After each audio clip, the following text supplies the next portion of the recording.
पूरी दुनिया में एक खतरनाक वायरस फैल गया था जिसकी वजह से काफी सारे लोग मारे गए और जो बचे हुए लोग हैं वो ज़ॉम्बीज़ बन गए। इन ज़ॉम्बीज़ से बचने के लिए ये लोग हेल्गोलैंड आइलैंड पर आ गए और यहाँ धीरे धीरे इन 513 लोगों ने अपनी एक सोसाइटी बना ली और खेती वगैरह करके अपनी जिंदगी गुजारने लगे। लेकिन खाने पीने का सामान काफी कम था, इसलिए इस आइलैंड पर केवल 513 लोग ही रह सकते थे और अगर एक भी मेंबर यहाँ बढ़ गया तो इन लोगों को काफी दिक्कत हो सकती थी। इसलिए जब भी इस आइलैंड पर कोई बच्चा पैदा होता था तब वोटिंग के जरिए उस इंसान को चुना जाता था जो अपनी जान दे सके ताकि आइलैंड पर लोगों की आबादी कंट्रोल में रह सके। वहीं अब हम एक बोर्ड पर सभी सर्वाइवर के नाम के आगे कुछ पॉइंट्स लिखे हुए देखते हैं जो इन्हें तब मिलते हैं जब ये कोई अच्छा काम करते हैं और इस तरह इनका नाम ऊपर बढ़ता रहता है। लेकिन अगर किसी इंसान ने गलत काम किया तो उसका नाम नीचे चला जाता है। इस आइलैंड के लोगों को मैनेज करने के लिए काउंसिल कमेटी भी है जिसकी सुपीरियर बिएट्रिस नाम की एक लेडी होती है। इसके बाद हमें 15 साल आगे की कहानी को दिखाया जाता है जहाँ पूरे शहर के लोग एक हॉस्पिटल में आए हुए होते हैं क्योंकि आज एमिली नाम की एक लड़की अपने बच्चे को जन्म देने वाली है। इस पूरे सीन को लोला नाम की एक रिपोर्टर अपने कैमरे में रिकॉर्ड कर रही थी। अब रूल के हिसाब से जब कोई बच्चा पैदा होता है तो किसी दूसरे इंसान को अपनी जान देनी होती है, इसलिए एमिली के पिता खुद अपनी जान देने का फैसला करते हैं और एक चट्टान से कूद जाते हैं। वहीं हॉस्पिटल में एमिली एक बच्चे को जन्म देने के बाद दूसरे बच्चे को भी इस दुनिया में ला रही होती है क्योंकि उसे जुड़वा बच्चे पैदा हुए थे। ये देखकर बिएट्रिस एक बार फिर काउंसिल कमेटी की मीटिंग रखती है और सभी लोगों से इस बारे में बात करती है। काफी देर तक सोचने के बाद ये लोग वोटिंग करने का डिसाइड करते हैं ताकि वोटिंग के जरिए पता चल सके कि किस इंसान को सैक्रिफाइस करना है। अब दूसरी तरफ हम क्रिश्चियन और हेनरिक नाम के दो दोस्तों को देखते हैं जो बोर्ड पर अपनी रैंकिंग देख रहे थे। क्रिश्चियन की रैंक 511 नंबर पर थी। ये देखकर वो काफी परेशान हो जाता है और हेनरिक से कहता है कि अगर मुझे मारने के लिए चुना गया तो मैं अपनी जान नहीं दूंगा। लेकिन हेनरिक उसे वार्न करते हुए कहता है कि पिछली बार एक आदमी ने इस तरह से बचने की कोशिश की थी पर इन लोगों ने उसे जबरदस्ती पिंजरे में कैद करके समुद्र में फेंक दिया था। इसके बाद हम 512 नंबर पर मौजूद एलिसे नाम की एक बुजुर्ग लेडी को देखते हैं जिसकी अब काफी उम्र हो चुकी थी, इसलिए सभी लोग उसे बिल्कुल यूजलेस समझते थे। वही सबसे आखिरी पोजीशन यानी 513 रैंक पर जिस शख्स का नाम होता है वो था इटियन जो कि एक वर्कर है और उसे सब लोगों ने क्रिमिनल घोषित कर दिया। इसके बाद सीन शिफ्ट होता है मारिक और उसके बेटे लाइनस पर। ये दोनों एक लैब में उसी वायरस की वैक्सीन बनाने की कोशिश कर रहे थे। वहीं दूसरी तरफ हम जूडिथ नाम की एक लेडी को देखते हैं जो यहाँ के अथॉरिटीज में से एक थी। कुछ देर के बाद वो मारिक के साथ शहर के सभी लोगों को दवाइयां देने के लिए जाती है और जब ये दोनों इटियन के घर पहुंचते हैं तब इन्हें देखकर इटियन की वाइफ लीसा जूडिथ पर गुस्सा करने लगती है और उसे कहती है कि उसकी वजह से इटियन जैसा एक हार्ड वर्किंग इंसान लिस्ट में आखिरी रैंक पर आया है और इसलिए इन्हें सजा के तौर पर राशन भी कम मिलता है। ये सुनकर जूडिथ उसे जवाब देते हुए कहती है कि इटियन ने दवाई चोरी की थी इसलिए उसे क्रिमिनल माना गया है। लेकिन लीसा उसे समझाने की कोशिश करती है कि वो सिर्फ मेरे लिए दवाई चोरी कर रहा था क्योंकि डॉक्टर ने उसे दवा देने से मना कर दिया था। इसके बाद सीन शिफ्ट होता है एमिली पर जो अपने कमरे में सो रही थी।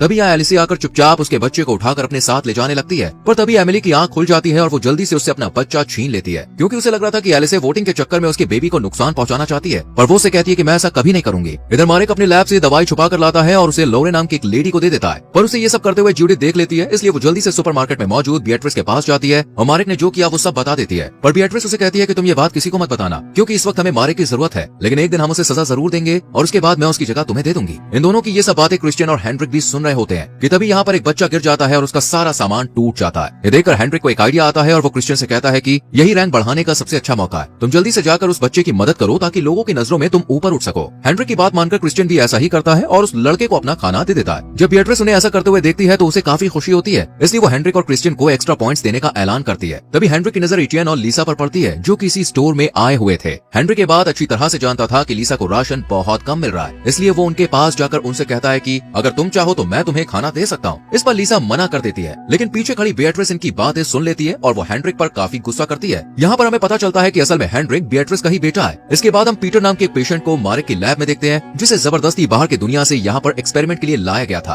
और उस पर अलग अलग वैक्सीन का एक्सपेरिमेंट चल रहा था। वहीं दूसरी तरफ हेनरिक लीसा के पास जाकर उसे कुछ खाना ऑफर करता है और बदले में इंटीमेट होने के लिए कहता है पर वो इसके लिए मना कर देती है, लेकिन हेनरिक फिर भी उसकी तरफ बढ़ने लगता है। तभी अचानक सायरन बज जाता है और उसे लीसा को छोड़कर बॉर्डर की तरफ भागना पड़ता है क्योंकि वो एक सोल्जर है। यहाँ पर हम देखते हैं कि कुछ लोग आइलैंड में घुसने की कोशिश कर रहे हैं जिन्हें सोल्जर्स की लीडर मिया वापस लौटने को कहती है पर वो उसकी एक बात नहीं मानते और बैरियर काटने लगते हैं और ये देखकर मिया एक आदमी को शूट कर देती है और फिर सभी लोग वापस जाने लगते हैं। लेकिन हेनरिक अपने मजे के लिए एक एक करके सभी को शूट कर देता है। अब वोटिंग का दिन आ जाता है और सभी लोग एटियन के खिलाफ वोट करते हैं, यानी अब उसे अपनी जान देनी होगी। पर लीसा ऐसा बिल्कुल नहीं चाहती थी, इसलिए वो हॉल में बैठे हुए सभी लोगों से कहती है कि मेरा हस्बैंड बेगुनाह है, बस वो तो मेरे लिए दवाइयां ला रहा था। साथ ही इस बात का भी खुलासा करती है कि उसने हेनरिक को मारने के लिए वोट किया था क्योंकि उसने खाने के बदले लीसा के साथ इंटीमेट होने की बात कही थी। ये सुनकर हॉल में जितनी भी लेडीज मौजूद होती हैं, वो हेनरिक के खिलाफ बोलने लगती है, इसलिए बिएट्रिस को ना चाहते हुए भी हेनरिक को आइलैंड से निकालना पड़ता है। इसके बाद सीन शिफ्ट होता है लैब पर जहाँ ज्यादा एक्सपेरिमेंट की वजह से अब पीटर की मौत हो चुकी थी। ये देखकर मारिक को काफी बुरा लगता है और वो उसकी डेड बॉडी को जलाने के बाद अपने घर आ जाता है। यहाँ उसका बेटा लाइनस उससे मिया की टीम के साथ मेनलैंड यानी बाहर की दुनिया में जाने के लिए कहता है पर मारिक इसके लिए मना कर देता है, लेकिन लाइनस उसकी एक नहीं सुनता और अगले ही दिन कुछ सोल्जर्स के साथ बायो सूट पहनकर उनकी बोट पर चला जाता है। अब उनके साथ हेनरिक भी था जिसे ये लोग सजा के तौर पर बाहर छोड़ने के लिए जा रहे थे और कुछ देर के बाद ये मेनलैंड पर भी पहुंच जाते हैं, जिसके बाद एक सोल्जर हेनरिक से कहता है कि वह बोट से उतरकर नीचे चला जाए पर वो ऐसा करने के लिए तैयार नहीं नहीं था। ये देखकर हांस नाम का एक सोल्जर गुस्से में उसे एक जोरदार मुक्का मारता है, क्योंकि इसकी बहन के साथ भी हेनरिक ने गलत काम किया था, और फिर वो जल्दी से यहाँ से भाग जाता है। दूसरी तरफ आइलैंड पर बीएट्रिस अपनी एक एम्प्लॉय के साथ वाटर सप्लायर के एक चीफ इंजीनियर से मिलने के लिए जाती है, क्योंकि पानी का मीटर खराब हो चुका था। बीएट्रिस जब उस इंजीनियर से बात कर रही होती है तब उसकी एम्प्लॉय की नजर एक रेडियो पर पड़ती है, जिसे देखकर वो थोड़ी हैरान हो जाती है, क्योंकि इस आइलैंड पर रेडियो रखना इल्लीगल था। अब चीफ मीटर को ठीक करने के बाद बीएट्रिस अपनी वाइफ को भी इस आइलैंड पर लाने की रिक्वेस्ट करता है, लेकिन वो मना कर देती है। इधर सभी सोल्जर लाइनस को बोट पर रुकने की कहकर पूरे शहर में घूमने के लिए निकल जाते हैं, जहाँ उनकी मुलाकात अर्ल नाम के एक आदमी से होती है। ये सोल्जर्स उसे खाने का कुछ सामान देते हैं और इसके बदले में अर्ल इन्हें 2 बड़े-बड़े बॉक्सेस और कुछ दवाइयाँ देता है। वहीं दूसरी तरफ लाइनस, जो कि इन सभी सोल्जर का बोट पर इंतजार कर रहा था, लेकिन वक्त बीत जाने के बाद भी ये जब नहीं आते तो वो बोट से उतरकर आसपास घूमने के लिए चला जाता है, जहाँ उसकी मुलाकात मोजिक नाम के एक आदमी से होती है। वो लाइनस को एक दवाई की बोतल देकर कहता है कि मेरे पास एक शिप है जिसमें ऐसी कई सारी दवाइयाँ हैं, तुम अगर इन्हें पीना चाहते हो तो मैं तुम्हें दे सकता हूँ। ये सुनकर लाइनस मोजिक के साथ उसके शिप पर चला जाता है, जहाँ मोजिक उसे काफी सारी दवाइयाँ दिखाता है, पर वो लाइनस के सामने एक शर्त रखता है और उससे कहता है कि इनके बदले तुम्हें मुझे और मेरे दोस्तों को अपने आइलैंड पर लेकर जाना होगा। जिसके बाद बोट से काफी सारे लोग बाहर निकल आते हैं। ये देखकर लाइनस बिना टाइम वेस्ट किए फौरन यहाँ से भाग जाता है। इधर ये सभी सोल्जर बोट की तरफ आ रहे होते हैं कि तभी एक आदमी आकर एक सोल्जर पर अटैक कर देता है, लेकिन सही वक्त पर बाकी सोल्जर उसे शूट करके मार देते हैं और किसी तरह बोट तक पहुंच जाते हैं। पर यहाँ लाइनस मौजूद नहीं होता है। इससे पहले कि ये उसे ढूंढ पाते काफी सारे सिटीजन इनकी तरफ आने लगते हैं, जिस वजह से ये लोग लाइनस को लिए बिना ही फौरन यहाँ से निकलने लगते हैं। पर बोट की आवाज सुनकर लाइनस जल्दी से शिप से बाहर निकल आता है और भागते हुए बोट पर कूद जाता है, पर उसके पीछे पीछे मोजिक भी आ जाता है, जो बोट पर चढ़ने की कोशिश करता है, लेकिन सोल्जर उसे शूट करके मार देते हैं। कि तभी उनकी नजर लाइनस के सूट पर जाती है, जो कि अब फट चुका था। उसके फटे हुए सूट को देखकर सोल्जर्स को लगता है कि कहीं वो इन्फेक्टेड ना हो गया, इसलिए वो उसे एक इंजेक्शन देकर यहीं बेहोश कर देते हैं और आइलैंड पर वापस लाने के बाद उसे लैब में क्वारंटीन कर देते हैं। इसके बाद यहाँ मारेक अपने बेटे से मिलने के लिए आता है। तब लाइनस उसे मोजिक द्वारा दी गई दवाई दिखाता है और उसे जो कुछ भी शिप पर हुआ वो सब बता देता है। ये सुनकर मारेक जल्दी से उस दवाई को टेस्ट करता है और उसे पता चलता है कि ये असली वैक्सीन है, इसलिए वो बीएट्रिस के पास जाकर उसे दोबारा अपने सोल्जर्स को शिप पर भेजने के लिए कहता है, ताकि ज्यादा से ज्यादा दवाई को यहाँ लाया जा सके।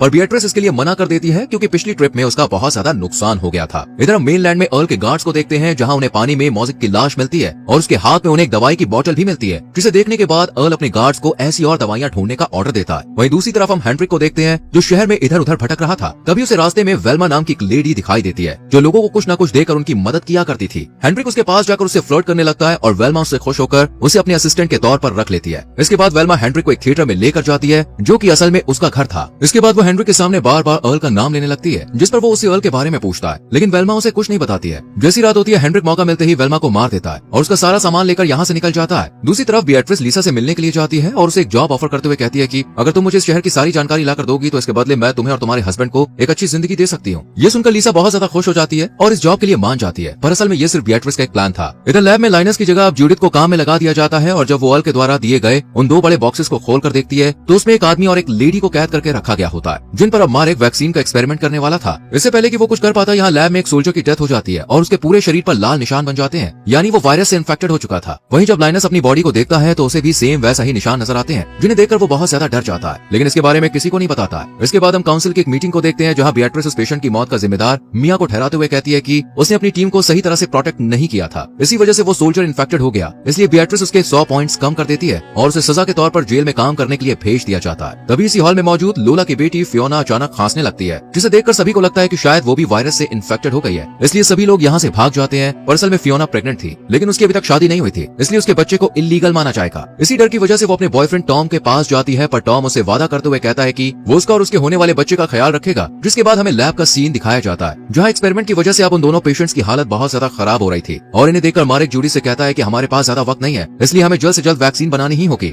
इधर आइलैंड पर अर्ल मोजिक के लोगों से मिलता है और उन्हें इसकी बॉडी दिखाकर कहता है कि इसे आइलैंड के लोगों ने मारा है। अगर तुम लोग मुझे दवाई के बारे में बता दोगे तो मैं तुम सबकी जिंदा रहने में मदद करूंगा। ये सुनकर स्पार्क नाम का एक आदमी आगे आता है और अर्ल से कहता है कि मैं तुम्हारी हेल्प करने के लिए तैयार हूँ, पर इसके बदले तुम्हें मुझे आइलैंड पर लेकर जाना होगा। कुछ देर सोचने के बाद अर्ल इसके लिए राजी हो जाता है। दूसरी तरफ मारेक जेल में मिया से मिलने के लिए जाता है और उसे कहता है कि मैं तुम्हारी जेल की सजा को कम करा सकता हूँ, लेकिन इसके बदले मैं चाहता हूँ कि तुम मेन लैंड पर जाकर उस शिप से वो वैक्सीन लेकर आओ। लेकिन मिया इस काम को करने के लिए मना कर देती है। इसके बाद हम हेनरिक को देखते हैं, जिसे मेन लैंड पर कैनिबल की एक गैंग पकड़ लेती है, पर हेनरिक अपनी जान बचाने के लिए झूठ बोलते हुए कहता है कि वो अर्ल के लिए काम करता है। ये सुनकर कैनिबल गैंग उसे अर्ल से मिलवाने के लिए ले जाते हैं, पर अर्ल तो उसे जानता भी नहीं था, इसलिए वो हेनरिक को मारने वाला ही होता है कि तभी वो जोर से चीख कर कहता है कि मैं बीएट्रिस का बेटा हूँ और गलती से यहाँ पे आ गया हूँ। इसके बाद वो अर्ल को वेल्मा की मौत के बारे में बताता है कि वो वायरस की वजह से मारी जा चुकी है, लेकिन अर्ल पहले से ही सारी सच्चाई जानता था, इसलिए वो हेनरिक से कहता है कि तुम्हें आइलैंड से निकाला गया था और वेल्मा की मौत की वजह वायरस नहीं बल्कि तुम हो। तुमने उसकी जान ली है। ये सुनकर हेनरिक के पसीने छूट जाते हैं क्योंकि वो समझ चुका था कि उसके साथ बहुत बुरा होने वाला है। इसलिए वो अपनी जान बचाने के लिए आइलैंड के सभी सीक्रेट्स और डोर्स के बारे में अर्ल को बता देता है, जिससे खुश होकर वो हेनरिक को मारने का इरादा कैंसिल कर देता है। वहीं अब हमें काउंसिल मीटिंग को देखते हैं, जहां वाटर सप्लायर के इंजीनियर की वाइफ काइसो का इंटरव्यू लिया जाता है क्योंकि उसे दवाइयों के बारे में बहुत ज्यादा जानकारी थी। लेकिन तभी कमेटी मेंबर्स को पता चलता है कि एक दूसरी कैंडिडेट ने भी इंटरव्यू के लिए अप्लाई किया है, जिसका नाम जेनियला है। जेनियला असल में एक सर्जन है, इसलिए कमेटी मेंबर काइसो की जगह जेनियला को सिलेक्ट करते हैं और फिर उसे इस आइलैंड पर बुलाया जाता है। पर उसकी शिप में दूसरी गैंग के 2 लोग छुप कर आ जाते हैं। इधर अपनी वाइफ को सिलेक्ट ना होता देख इंजीनियर को बहुत बुरा लगता है, इसलिए वो मेन लैंड पर जाने का फैसला करता है। लेकिन बियट्रिस उसे ऐसा करने से मना कर देती है क्योंकि वो पूरे आइलैंड पर इकलौता इंजीनियर था जो वाटर सिस्टम को ठीक कर सकता था। दूसरी तरफ अब एटियन को बियट्रिस की मदद से विंड मिल में नई जॉब मिल जाती है, जहाँ काम करने के दौरान उसे एक शराब की बोतल मिलती है जिसे वो अपने बॉस को दे देता है, जिसके बाद बॉस उस बोतल की सारी शराब पी लेता है और नशे की हालत में ही काम करने के लिए चला जाता है। इतने में ही यहाँ इंजीनियर भी हाथ में हथौड़ा लेकर आ जाता है और गुस्से में विंड मिल की सभी मशीनों को तोड़ने लगता है। ये देखकर बॉस जल्दी से उसे रोकने के लिए सीढ़ियों से ऊपर जाने की कोशिश करता है, पर तभी उसका पैर फिसल जाता है और उसका पैर टूट जाता है, जिसके बाद उसे इलाज के लिए हॉस्पिटल में लाया जाता है और फिर मारेक उसकी सर्जरी करता है। पर सर्जरी के दौरान उसकी नजर जेनियला पर पड़ती है तो वो देखता है कि वो बहुत ज्यादा घबरा रही है, इसलिए वो इसकी वजह पूछता है। तब जेनियला उसे बताती है कि वो कोई सर्जन नहीं है, बस उसने ये सब किताबों में पढ़ा था। साथ ही वो मारेक से ये भी कहती है कि उसे पता है कि लाइनस इन्फेक्टेड है और इसलिए वो उसकी मदद भी करना चाहती है, पर मारेक उसकी सच्चाई किसी को ना बताए। इससे पहले कि मारेक कुछ कह पाता, यहाँ जूडिथ आ जाती है और उसने इन दोनों की सारी बातें सुन ली थी, इसलिए वो मारेक से कहती है कि मैं अब लाइनस के बारे में सबको बता दूंगी कि वो इन्फेक्टेड है। लेकिन तभी जेनियला पीछे से उस पर अटैक करके उसे मार देती है, जिसके बाद मारेक और जेनियला मिलकर उसकी लाश को पानी में फेंक देते हैं। इसके बाद सीन शिफ्ट होता है फियोना पर, जिसका मिसकैरेज हो गया था, और जब मारेक उसे देखने के लिए जाता है तब फियोना की माँ उससे कहती है कि प्लीज तुम इसके बारे में बियट्रिस को कुछ मत बताना, और इसके लिए मारेक भी मान जाता है। इधर बियट्रिस जब लैब में जाती है तो उसे दीवार पर एक टूटा हुआ दांत रखा हुआ दिखाई देता है, जिसे देखकर वो समझ जाती है कि दांत किसी और का नहीं बल्कि जूडिथ का है। इसलिए वो फौरन मारेक के पास जाती है और उसे जूडिथ के बारे में बात करते हुए कहती है कि वो कहीं गायब हो गई है और मुझे लगता है कि उसे गायब करने के पीछे तुम्हारा ही हाथ है। इस पर मारेक उसे बड़ी ही चालाकी से जवाब देता है कि मैं जानता हूँ कि तुम मुझे नुकसान नहीं पहुंचा सकती क्योंकि तुम्हें मेरी जरूरत है। ये सुनकर बियट्रिस शांत हो जाती है और कुछ देर सोचने के बाद कहती है कि वो जूडिथ की मौत का इल्जाम इंजीनियर पर डाल देगी और लीसा की मदद से कुछ झूठे सबूत लोगों को दिखाकर ये साबित कर देती है कि जूडिथ की मौत का जिम्मेदार इंजीनियर है। इसके बाद हम एटियन को देखते हैं, जिसे अब विंड मिल का नया इंचार्ज बना दिया गया था। ये बात जब बॉस को पता चलती है तो वो गुस्से में एटियन के घर जाता है और उससे कहता है कि तुमने मुझे जानबूझकर शराब की बोतल दी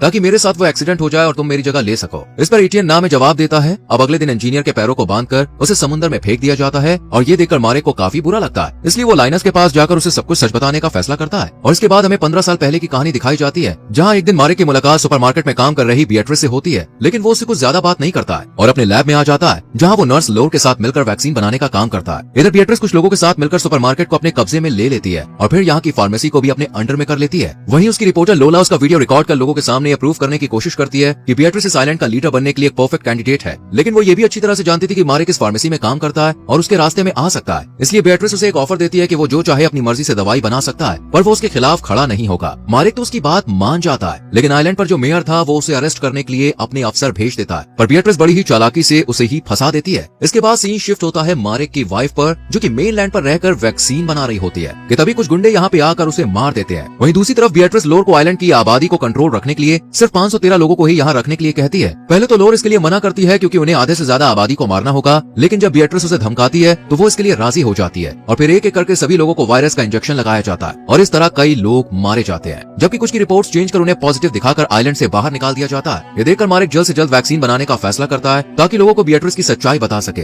पर इस बात को 15 साल बीत गए थे। इसके बाद सीन प्रेजेंट पे शिफ्ट होता है, जहाँ लाइनस की मौत हो चुकी थी और मारेक अपने पूरे कन्फ्यूजन को रिकॉर्ड कर देता है, लेकिन जेनियला आकर उस टैब पर गोली चला देती है क्योंकि वो अर्ल की गैंग मेंबर है। इधर अर्ल अब अपनी आगे की प्लानिंग शुरू करता है और इसी के साथ ये सीरीज यहीं खत्म हो जाती है।